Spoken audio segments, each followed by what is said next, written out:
furniture from IKEA. What you are seeing are 3 desks. They are not too bulky, very simple, nothing too fancy, but just what we needed. The 2 end desks are called Mickey desk. They're about $79 each, and the one in the middle is a Mickey workstation. And what it is, it's a corner desk. The main difference between the two, besides that the 2 are not corner desks and the one in the middle it is, the corner desk lacks any type of drawers.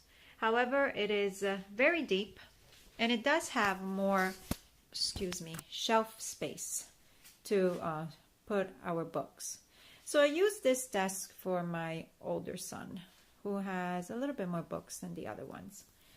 And what this is a little file area that we haven't even tapped into. All 3 of these decks come with magnetic whiteboards. You can also use them as dry erase boards, but it is pretty neat because you can get little magnets and pin up their charts. As I mentioned on my blog, I am not big on carpeting my walls with every single chart that we have ever done and will be doing or are doing.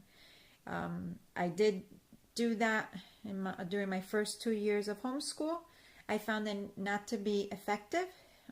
It just loses its effectiveness. So what I do is I keep out the chart that we're working on, in this case K and C. Once my child masters what that chart is trying to teach him, then we take it down, and when the next chart comes up, we will put it up, and once he masters it, it will come down and we put up the next chart. And the reason for that is, like I said, they just become background. They don't pay attention to them. They're not effective. You might be asking, well, then why is your alphabet up there? That is because my first grader, as many first graders, sometimes he knows what the letter is, but he doesn't remember exactly how to write it. Like he's like, oh, Y, is it the W, is it the Y? So I'm keeping it up there because I don't want to stress him out. This is a time for him to write and not be stressed out, and it would just come to him as second nature. And then once he doesn't need that anymore, which it will be pretty soon, we will get that down soon.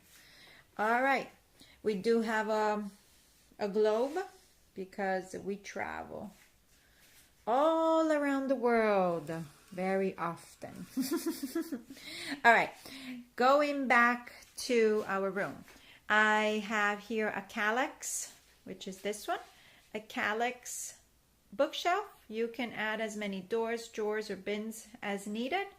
And we do not use this for curriculum books yet. We use these for games and regular reading books. What you see above our desk is an extra bookshelf. We use that bookshelf for the curriculums that they have finished. In our state, we are required to hold the curriculum that they have finished for 2 years.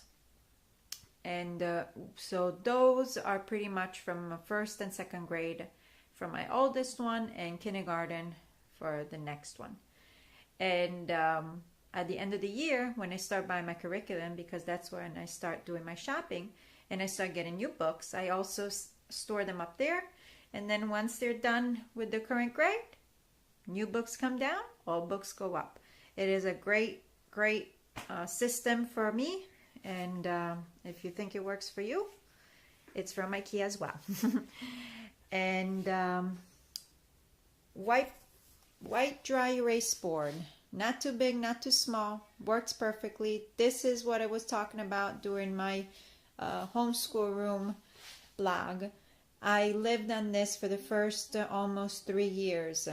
This easel and the bottom storage is where I kept their books. This was the only thing of homeschool in my house, and the only homeschool sign that my house showed. And it worked out just fine. That's all I needed. If you look at this, just think, that's all I needed for 3 years. and I did it. It was just fine. Of course, once the older grades came along, and especially when I had multiple kids, after the first year of doing it with the 2 kids and having to take out books and take the books down for lunch and take them back out, I've had it.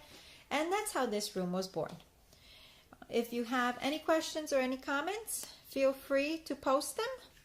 And I hope you enjoyed watching, and have a wonderful day and keep homeschooling along. Bye.